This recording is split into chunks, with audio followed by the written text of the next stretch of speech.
sentar, queridos.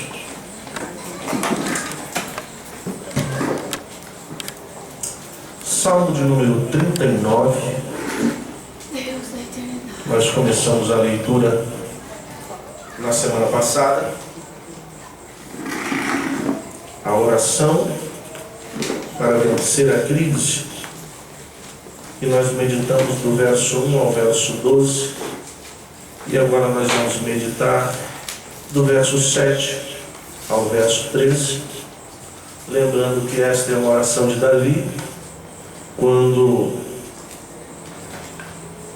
em crise diante da revolta de Absalão e também, segundo alguns, de alguma enfermidade que o acometeu, de forma que ele faz esta oração. E a partir do verso 7, a palavra de Deus diz assim: mas agora, Senhor, o que espero? A minha esperança está em Ti. Livra-me de todas as minhas transgressões. Não me faças o opróbrio dos loucos. Emudecido fiquei, não abri a boca, pois Tu fizeste isso. Tira de sobre mim o Teu flagelo. Estou desfalecido pelo golpe da Tua mão. Quando com repreensões castigas alguém por causa da iniquidade, destróis nele como traça o que tem de precioso. Todo homem é como um sopro. Selá. Ouve, ó Senhor, a minha oração, inclina os teus ouvidos ao meu clamor. Não te cales perante as minhas lágrimas, pois habito contigo como estrangeiro, um peregrino como foram todos os meus pais. Desvia de mim o teu olhar para que eu tome alento, antes que me vá e não exista mais. Somente lembrando as reflexões que nós tivemos no domingo passado, do verso 1 ao verso 6, nós aprendemos que devemos ficar em silêncio diante das dores em que nos encontramos, principalmente para quem não conhece Deus. Então, cuidado para quem você conta as tuas dores, porque para quem não conhece Deus, dificilmente ele vai agregar alguma coisa à tua experiência. Aprendemos que o silêncio diante do justo é uma incoerência, pois reter pode provocar males internos e pessoais. Procure ajuda. Ou seja, quando a crise chega, não é tempo de você se calar, é tempo de você pedir ajuda. Pastor, eu estou orando a Deus. Ore ao Senhor, continue orando, mas peça ajuda.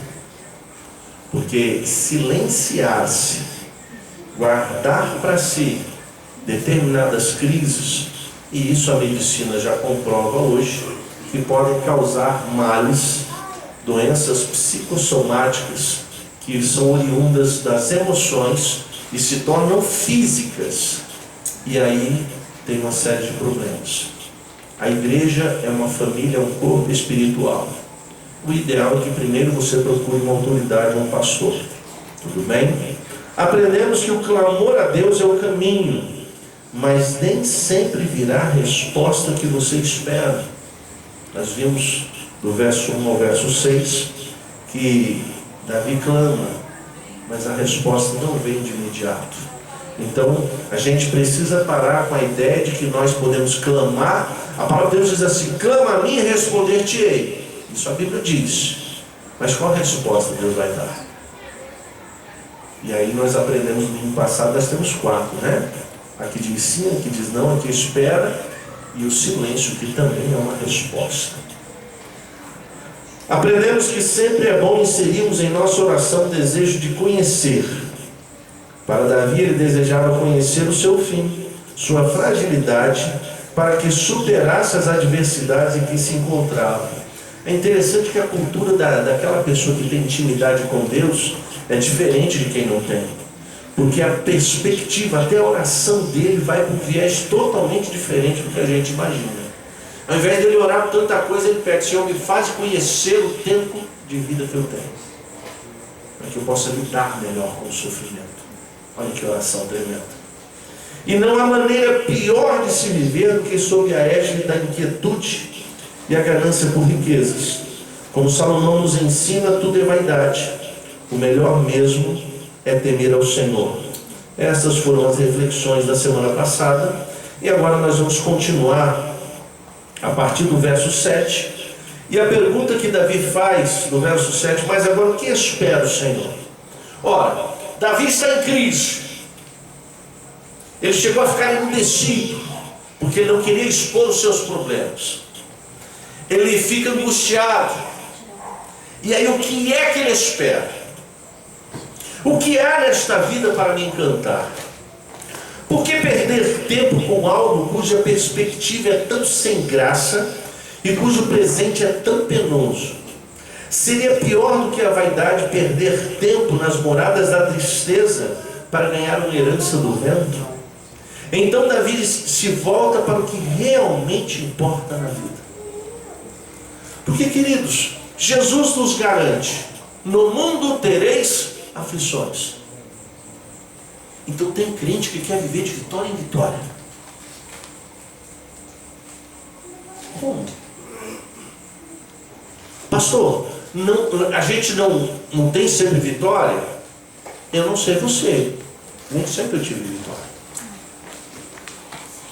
Nem sempre eu tive vitória. E os motivos por que às vezes não temos vitória são diversos. Mas eu vou citar dois para você entender. Primeiro, Deus não te concede vitória porque Ele quer que você aprenda alguma coisa. Quem sabe abaixar a Cristo que tão elevado está. Deus, às vezes você não tem vitória porque ao invés de você estar aos pés do Senhor, você está distante. Mas a religiosidade faz você acreditar que está tudo bem. E a gente poderia passar a noite encontrando razões porque não temos vitória. Mas o fato é que o que Davi está ensinando é o que esperar da vida. Você espera bênção?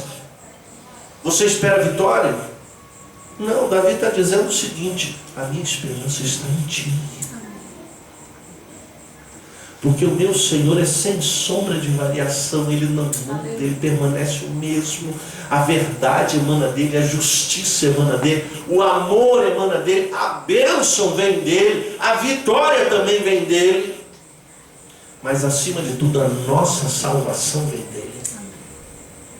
E aí quando Ele diz isso, Ele está querendo dizer que o Senhor é autoexistente e verdadeiro, sendo então digno da confiança dos homens. A sua abundância permanece mesmo depois que todas as causas segundas se exaurem. Então direcionemos a nossa expectativa e coloquemos a nossa confiança nele. O profeta Isaías vai dizer: os que esperam no Senhor renovarão as suas forças, subirão com asas como águia, correrão e não se cansarão, caminharão e não se fadigarão. Você percebe que a nossa expectativa, a nossa esperança não tem que estar na temporalidade dessa vida, porque a gente quer trazer Deus para cá. A gente quer trazer Deus para abrir o mar, para derrubar gigante, para derrubar muralha, para conceder terra, para conceder casa, para conceder carro. E Deus está olhando dizendo: meu filho, você está perdendo a visão, porque você está olhando para aquilo que não importa. Olha para mim, eu sou o autor e consumador da sua fé, é em mim que eu sou salvo, é em mim que é a esperança. Nós estamos perdidos. Você vê o povo de Deus como tem perdido a referência do que realmente importa, porque o diabo tem tirado o nosso foco. Era para nós virmos na igreja para buscar o Senhor, para encontrá-lo aqui, para prestar o culto racional, porque a nossa intimidade a gente tem no dia a dia. As pessoas vêm na igreja para buscar a bênção, para buscar a vitória, para buscar o sucesso, para conseguir a porta de emprego, para Deus abrir porta ali, para entrar na faculdade. Perdemos o foco. Quando não é isso, é porque a crise está grande, o Senhor precisa entrar com providência, e aí você vê em cima dos púlpitos as mensagens que são trazidas, enfatizando exatamente esses elementos. Olha, hoje é o dia da tua vitória, hoje é o dia da tua bênção. Meu querido, o que mais importa é Cristo em vós, a esperança da glória. não tem a ver com vitória, não tem a ver com sucesso, tem a ver com intimidade. Porque quando eu vou olhar para a galeria dos heróis da fé, o final do capítulo 11, ninguém gosta de ler. Porque foram partidos pelo meio, foram queimados vivos. Cadê a vitória desse povo? Não estava aqui, estava lá. Aleluia. Eles estavam buscando algo mais excelente, que nós perdemos a referência. O diabo tem feito a gente olhar para a crise, para o problema, para isso, para aquilo. Aí a gente coloca, Deus, Senhor, olha para isso, Senhor, olha para aquilo. E Deus está dizendo, para de olhar para tudo isso, olha para mim. Porque o Senhor é o meu pastor e nada me faltará. É Ele que me faz deitar em pastos verdejantes e guia-me mansamente às águas tranquilas. É Ele que faz o meu cálice transbordar. Ainda que eu ande pelo vale da sombra da morte, eu não temerei mal algum, porque é Ele que está comigo. Nós perdemos o olhar do que é importante. E o salmista continua dizendo, livra-me de todas as minhas transgressões. É interessante quando você vai olhar o texto no original, é tremendo, porque o que Davi está dizendo é o seguinte, olha, tira-me a força, me salva, me resgata, me liberta, me arranca da minha rebelião, da minha iniquidade. Eram os pecados de Davi. Tanto é que no Salmo 51, que é o Salmo da sua confissão, ele vai dizer, Senhor, não retire de mim o teu Espírito. Davi sabia o que significava perder a graça de Deus.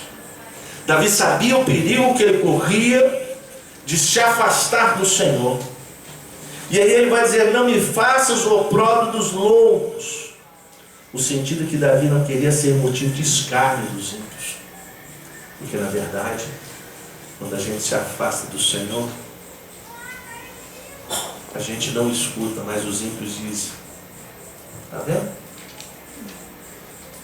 Tão puritano, olha como está.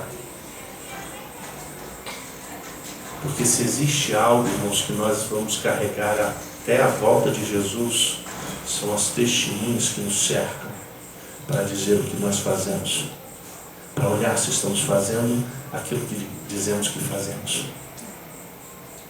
Porque não adianta nada a gente cantar sobre toma o meu coração e na segunda-feira que no coração eu pegar de volta e fazer a lambança a semana toda. Não adianta. E essa é a grande questão, sim. As pessoas olham para nós. E a Bíblia deixa claro, ai daquele com que vem escândalo. Quando você é motivo de escândalo, o Senhor vai tratar contigo. Aí ele ainda diz o seguinte, emudecido fiquei, não abri a boca. Por quê? Porque Davi vai dizer o seguinte, porque eu sei que foi o Senhor que fez isso. Davi reconhece o momento, ele vivia o juízo divino, o dedo de Deus em sua vida. E queridos, não há nada mais assustador do que a gente cair nas mãos do Deus vivo. Ele vai para o verso 10 e o verso 11, e ele vai dizer o seguinte, tira de mim o teu flagelo. A palavra flagelo é golpe, marca. Por quê? Porque Davi está dizendo o seguinte, estou desfalecido pelo golpe da tua mão. O sentido é de estar consumido, exausto, gasto. É como nos sentimos quando Deus pesa sobre nós a sua mão. Queridos, não há nada... Existem algumas coisas que a gente precisa parar e pensar, porque é gostoso quando Deus está a favor. O vento sopra, o barco anda. É glorioso quando você vê a mão de Deus conduzindo todas as coisas. Quando eu vejo o povo de Israel saindo do Egito, atravessando o Mar Vermelho, as coisas acontecendo, eu falo assim, gente, andar com Deus é muito bom. A nuvem de dia para fazer sombra, a coluna de fogo à noite para aquecer, a coluna avisando quando é tempo de andar, a coluna parando quando é tempo de ficar, e quando a água é amarga, fica doce. E quando falta água, sai água da rocha. E quando falta comida, vem os pássaros. E quando o exército vai confrontar, tem vitória. Que coisa linda! Mas aí eu me recordo de Jeremias. E nós meditamos alguma coisa sobre isso também no livro do profeta Ezequiel. Mas Jeremias é consultado pelo rei. Consulta a Deus aí para saber o que vai acontecer. E Jeremias chega com uma das mensagens mais duras, irmãos. Assim diz o Senhor: as vossas espadas se viraram contra vós. Eita, lutar como? Se a arma que eu estou empunhando vai se voltar contra mim, como eu vou vencer? Querido, há duas situações que são assustadoras. A primeira é quando Deus dá 2 passos para trás e deixa você sozinho. A solidão, porque quando você conhece Deus e anda com Ele é uma coisa. Quando Ele para de andar com você, você sente um vazio, uma quietude, um silêncio. É como se o vento parasse de soprar, o barco ficasse no meio do vazio e você dissesse: e agora? E o pior é quando o vento começa a soprar ao contrário. Aí, meu irmão, aí te prepara. Vai, dobra o teu joelho, clama por misericórdia, põe a tua cara no pó, talvez haja esperança. É o que diz Lamentações de Jeremias. E ele vai dizer o seguinte: quando com repreensões castigas alguém. Eu acho interessante que tem texto no original, e você vê na tradução no português, que parece que a palavra se repete. Ora, repreensão e castigo é a mesma coisa.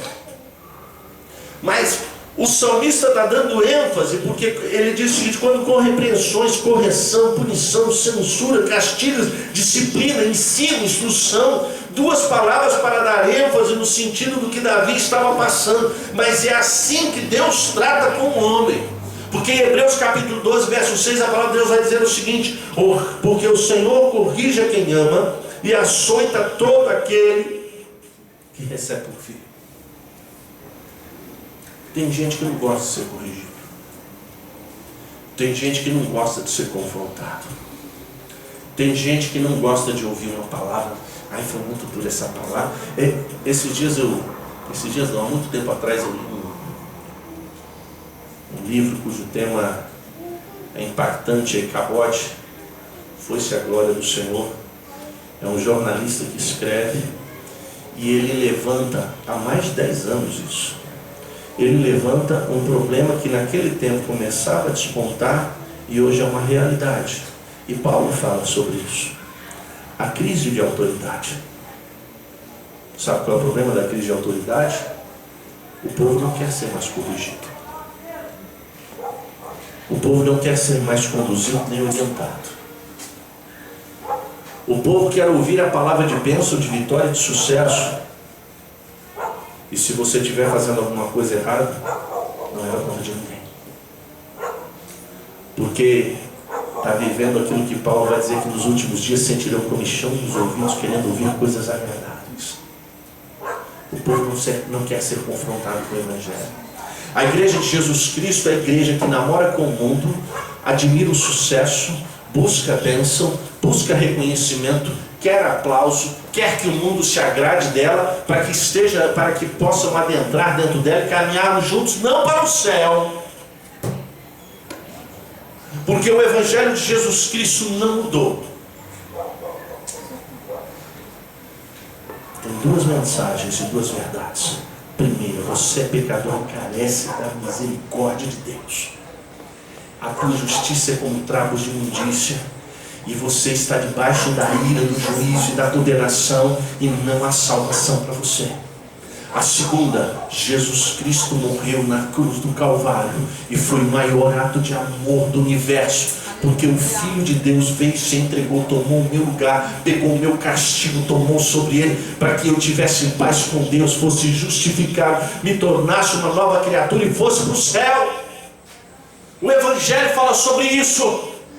O resto é balela. Se vai ter bênção ou não, não é importante. Se vai ser curado ou não, não é relevante. Se vai ter sucesso ou não, não importa. Porque Jesus te deu uma cruz e espera que você caminhe ao lado dele até o fim. Porque o fim é o céu. E nós não queremos mais cruz, nós não queremos mais caminho estreito, nós não queremos porta estreita, nós queremos um caminho largo, nós queremos as conveniências. Nós estamos discutindo o que é que pode ser feito do mundo aqui, porque o do mundo é muito bom, e a gente precisa ver o que é que realmente Deus não quer. E nós estamos tão preocupados com essas coisas, que nos esquecemos de abrir mão para entrar no céu. É perder para ganhar. E nós estamos querendo ganhar, e ganhar, e ganhar, e ganhar. E Paulo está dizendo, quando com repreensões castigas alguém, e ele vai dizer, por causa da iniquidade, é perversidade, é depravação, é a condição natural do homem. Davi estava sendo afligido por seus pecados, principalmente aqui o pecado com Batseba e o assassinato de Urias. E nós achamos que Deus compreende. Eu sou falho mesmo, sabe? Então a gente tenta, mas não consegue. Se prepara para te encontrar com Deus. E aí conta as tuas histórias para Ele. E Ele vai dizer para você, eu mandei meu filho morrer para tirar você de um charco de lodo, para você viver em novidade de vida. E você banalizou a graça e levou a vida na brincadeira. Agora nós vamos ter uma conversa e o juízo está chegando para a tua vida. Você está pensando que Deus vai ficar relevando? O que é pecado vai ser pecado até o fim. O que Deus rejeita vai rejeitar até o fim. E não adianta você querer dialogar com Deus. Ele vai dizer assim, destróis nele como traça o que tem de precioso. Hebreus capítulo 10, 31 vai dizer, horrenda coisa é cair nas mãos do Deus vivo. Quando Deus se levanta contra nós, Ele vai espremendo aos poucos. A gente vai sendo sucumbido. Eu já contei isso aqui, mas eu gosto de lembrar disso, porque isso foi uma história que nunca mais eu esqueci. De certa irmã, que era regente do círculo de oração de uma determinada igreja, e a mulher, por causa de fofoca, se afastou da igreja e deu lugar ao diabo, e não recebia visita, e não aceitava diálogo, e falava mal do pastor, e falava mal da igreja, e reclamava disso, e reclamava daquilo. Passou-se o tempo, que a mulher foi acometida de uma enfermidade, e ela procurou em todos os médicos e ninguém sabia o que era. E ela foi definhando, secando. E a sua filha, então, vendo que ela estava à beira da morte, ninguém sabia o que era, não tinha tratamento, os médicos não descobriram. Isso é fato real. Ela chama então o pastor e pede para o pastor fazer uma visita para ela. E a mulher, ela ficou tão doente, num estado tão terrível, que ela já nem falava mais. E de repente o pastor chegou e começou a conversar com ela, e a mulher fechou o semblante, ficou com o rosto endurecido, e o pastor falando e falando, e a filha ali do lado ouvindo, e o pastor disse, então nós vamos orar. E o Espírito Santo falou para ele, quem disse que você vai orar por ela? Você não perguntou para mim se podia orar por ela. Eu não quero orar por ela. Você vai sair daí sem orar. Você já pensou que você está diante de alguém na beira da morte, e você querer fazer uma oração, pedir para Deus perdoar os pecados, e de repente Deus dizer assim, não ore por ela? Aí nós pensamos assim, mas é graça! Mas e o juízo? E a justiça? Será que Deus de repente está julgando errado? Ou será que Deus continua sendo justo e a gente não conhece os seus caminhos? Porque Paulo vai dizer, ó profundidade da riqueza quanto da sabedoria.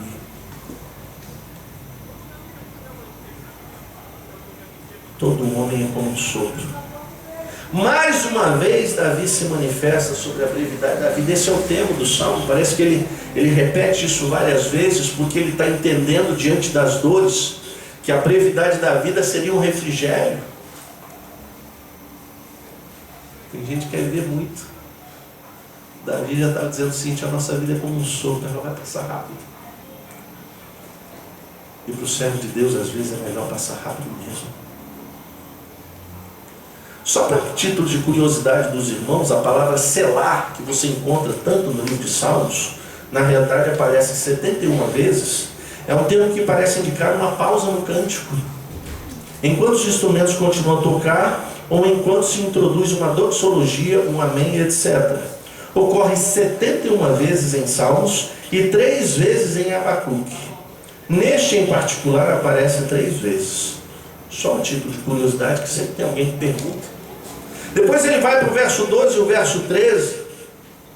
E ele vai dizer assim: ouve, ó Senhor, a minha oração. Inclina os teus ouvidos ao meu clamor. Não te cales. Quando ele diz, ouve, ó Senhor, a minha oração, aqui ele está fazendo a sua segunda oração.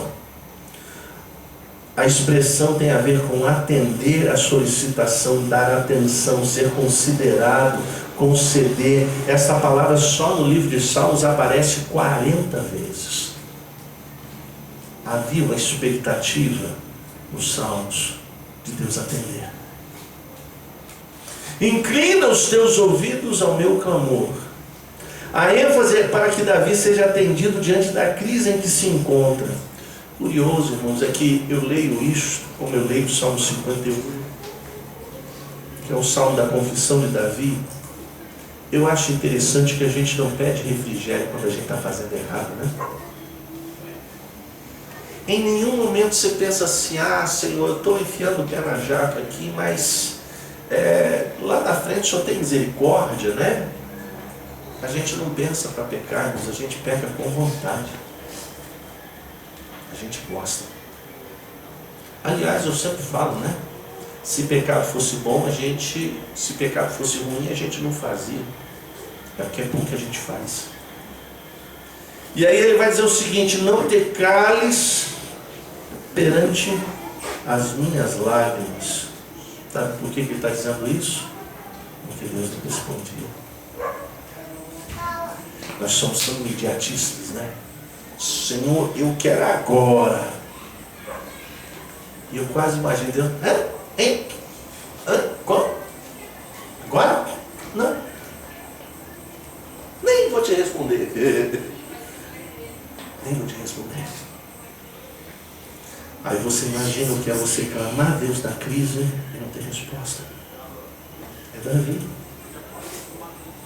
O silêncio para Deus era ensurdecedor e provocava seu choro diante da angústia. Todos nós aqui sabemos o que é problema. A gente sabe o que é.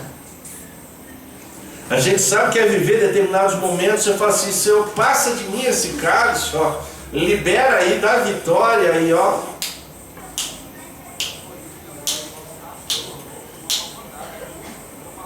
Porque Deus não tem problema com o tempo, você tem. E aí ele vai dizer o seguinte: desvia de mim o teu olhar. Curioso, né? Tem até um hino que diz assim: olha para mim. Aí Davi está dizendo assim: desvia o teu olhar. Por quê?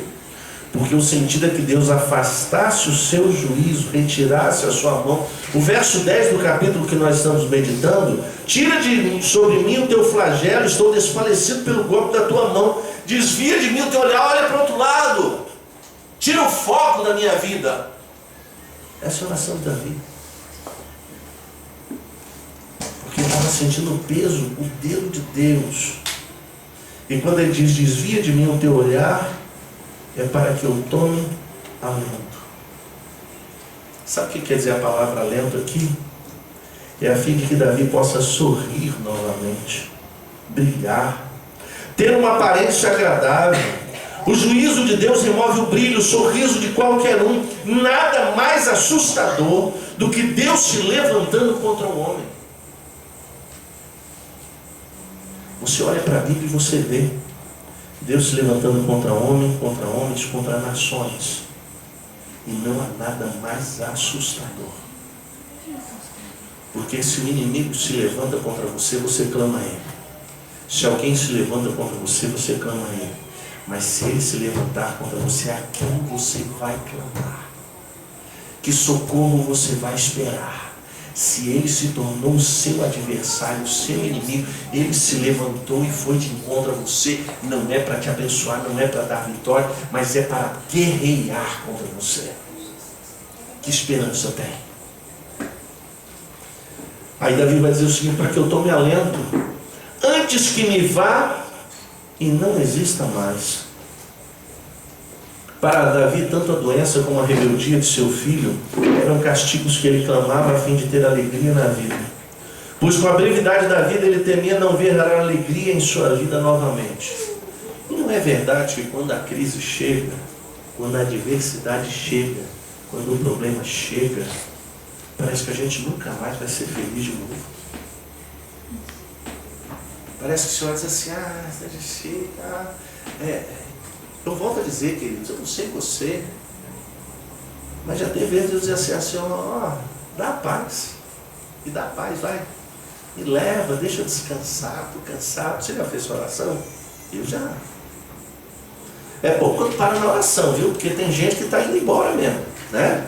Está procurando se ver livre da vida aí, e aí o fim não é o melhor, né? Mas o fato de você orar assim evidenciou o quanto angustiado está você. E aí ele fala: antes, olha, alivia, antes que o vale não exista mais. Antes que o meu tempo da existência acabe. O motivo do clamor é: pois habito contigo como estrangeiro. Davi sabia que neste mundo estamos de passagem. E apesar de Deus ser o Criador, o mundo o tratava como estrangeiro em sua própria terra. E isso até hoje. Parece que Deus não faz parte, né? As pessoas querem tirar Deus da existência. Nietzsche vai dizer: Deus morreu. Outro vai dizer: nós somos mais populares que Jesus, e tanta coisa aí. E Deus continua batendo martelo e dizer: essa terra é minha, fui eu que criei, o homem me pertence, quem manda aqui sou eu.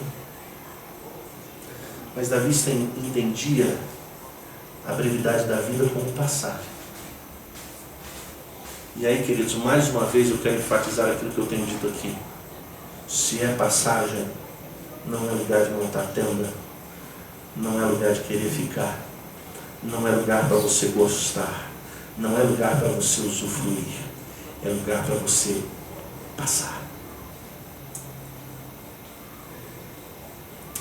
Eu me recordo ano passado, não sei se foi passado, ano retrasado, acho que foi ano retrasado, quando eu fui fazer um casamento em Angra dos Reis, e eu levei minha esposa pela estrada no litoral, né, que ela nunca tinha ido, e nem eu também. Eu fui quando era muito pequeno, eu falei: não, a gente vai pelo litoral. Tinha outro caminho, eu falei: não, a gente vai beirando.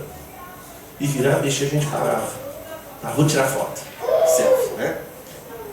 Aqueles turistas bem, né? Parece que nunca foi, né? Tem que guardar. Mas era passagem. Eu estava indo para um lugar. Eu tinha um lugar para chegar. Eu tinha algo para fazer. Querido, entenda que aqui você está de passagem. Não goste daqui, porque aqui não é lugar para ficar. E aí ele vai dizer: um peregrino como foram todos os meus pais. O povo de Israel fora peregrino no Egito e no deserto. Então Davi compreendia o que é peregrinar.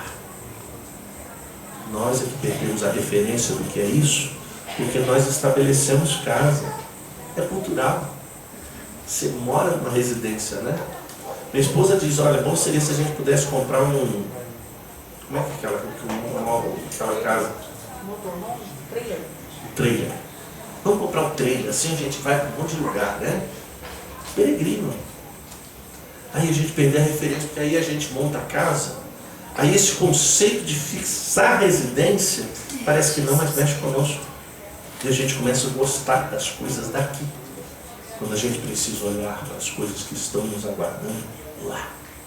Não deixe de viver aqui, mas não se apegue às coisas daqui, porque aqui você está de passagem. O que nós aprendemos aqui, queridos? Eu estou encerrando. Diante da brevidade da vida e a superficialidade que o mundo nos oferece, esperar em Deus não só é um ato inteligente, como o único possível.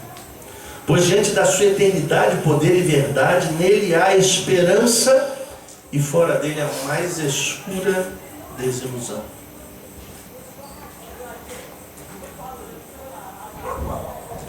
Como é lamentável quando a gente olha para as pessoas e vê que elas se apegam às coisas daqui, né? Isso no mundo é tão natural, mas a gente vê isso na igreja, quando a gente começa a ver as pessoas buscando a Deus para ter as coisas e não para ser. O Evangelho nos convida à essência. O que tem por aí nos convida a ter as coisas. Parece que quanto mais tem, mais abençoado é. E eu olho para as Escrituras e não é bem assim. Afinal de contas, Jesus não tinha onde reclinar a cabeça. Mas quem foi Jesus? Aprendemos que as Escrituras estão repletas de exemplos do juízo divino aplicado ao homem, onde ao nos debruçarmos sobre tais histórias, nossa reverência, temor e tremor devem nos levar para um clamor sincero e humilde diante dele, para que não venhamos a passar por situações semelhantes. Que Deus nos ajude, que a gente esteja sempre aos pés do Senhor para alcançar o seu favor e não o seu juízo, e muito menos a sua espada. Quando o profeta Oséias vai dizer para o povo de Israel: prepara-te para te encontrares com o Senhor teu Deus. Queridos, eu leio aquele texto, me dá um arrepio, porque eu penso assim: você se preparar para te encontrar com Deus, que vem te buscar para ir para o céu, é glorioso. Mas você se preparar para encontrar um Deus que vai tratar com juízo a sua vida, é assustador. Aprendemos que a vida é uma passagem de ida. Isso implica uma estrada a ser trilhada, mas o lugar de chegada tem a ver com o que você pretende valorizar. Se é o caminho, então a chegada será escura e sombria. Mas se é a chegada que você prioriza, então o caminho será escuro e sombrio, mas o lugar para onde você irá será glorioso. Se você não decidiu onde quer chegar, saiba que você já está valorizando mais o caminho do que a chegada. Eu quero convidar você a se colocar de pé.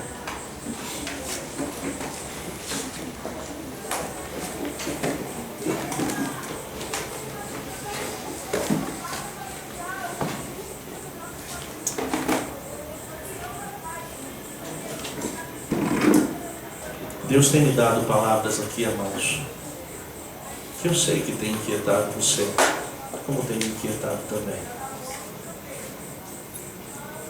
Mas o meu clamor é que essa inquietude promova algo na sua vida, porque na minha tem promovido.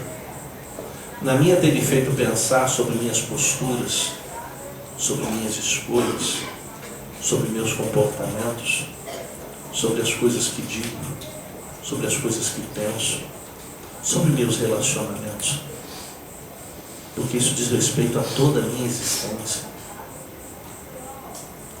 E eu não sei você, eu sou apaixonado pelas Escrituras, e uma das coisas que elas garantem para mim é o céu. Mas a única maneira do céu estar garantido para mim é de um profundo relacionamento com Deus, onde o que é relevante e prioridade é Ele, e todo o resto vem depois. Não faça de Deus um meio para ter, faça de Deus um meio para ser, porque quando você se tornar, então você estará no caminho certo. O problema é que nós vivemos à margem do Evangelho, ao viver o Evangelho para conquistar aquilo que nós tanto almejamos, e a proposta do Evangelho nunca foi essa. A proposta do Evangelho é uma só. É uma promessa que alegra o meu coração toda vez que eu leio. Eis que eu estou convosco todos os dias, até a consumação dos séculos. Que me falte tudo, mas não falte a sua presença. É a sua presença que nos garante o céu. É a sua presença que nos dá certeza de salvação. Não é a minha presença na igreja, não é o quanto eu canto, não é o quanto eu frequento, não é o quanto eu faça qualquer outra coisa, mas é a presença de Deus para renovar o meu entendimento, para dar vida ao meu coração, para que ele frutifique e a glória de Deus se manifeste através da minha vida, aí sim eu vou estar vivendo o Evangelho. E aí sim eu estou bem encaminhando para o céu. E eu quero orar por você. E a minha oração é que você aproveite este momento para você clamar ao Senhor, para que você possa pedir a Ele: Senhor, me liberta do que me escraviza, e me escraviza e me aprisiona em Ti. Que o Senhor coloque correntes na minha vida, para que eu não saia de perto da Sua presença. Que eu possa dizer como Paulo na sua carta, né? Paulo, escravo de nosso Senhor Jesus Cristo, porque o servo tem direito, o escravo abriu mão para ter o seu Senhor como dono. E quem sabe o Senhor seja dono da tua vida, dono da tua existência, dono de tudo que você possui, porque só assim você estará seguro nele. Feche os seus olhos. Pai, em nome de Jesus, Senhor, eu quero te louvar porque a tua palavra é viva e eficaz. Que o Senhor conhece os corações, sabe o que se passa na vida de cada um, e somente a tua palavra, através do teu Espírito Santo, é capaz de tratar de situações diferentes, de confrontar pessoas diferentes, mas ainda assim trazer todos para perto de Ti. Senhor, que a nossa esperança esteja em Ti, que a nossa verdade, que a nossa certeza seja a Tua presença em nós, porque todo o resto, Senhor, é irrelevante quando nós temos a Tua presença conosco. É dela que vem tudo que precisamos para viver neste mundo caído, sem tropeçar, sem desanimar, sem desistir, mas permanecer firme num pleno e profundo relacionamento íntimo contigo. Senhor, atrai-nos com cordas de amor, liberta os cativos, sara os feridos. Senhor, trata, Senhor, daqueles que estão enfermos. Pai, dá vida, Senhor, àqueles que estão mortos. Ressuscita, Senhor, aqueles que perderam o relacionamento contigo, que têm se distanciado de Ti. Atrai, Senhor, como Lázaro foi chamado da caverna, assim, Senhor, chama os Teus filhos à vida, pelo Teu poder, pela autoridade do Teu nome, pela ação do Teu Espírito Santo, para que saiamos daqui, Senhor, revigorados, fortalecidos, edificados, alimentados, Senhor, exortados a seguir a Tua vontade, a viver segundo o Teu propósito para a Tua glória. Em tempos de crise, Senhor, desperta os Teus filhos e atrai-os para perto de Ti, lugar de onde não devemos sair. Em nome de Jesus, Pai, eu te peço e agradeço. Amém e amém.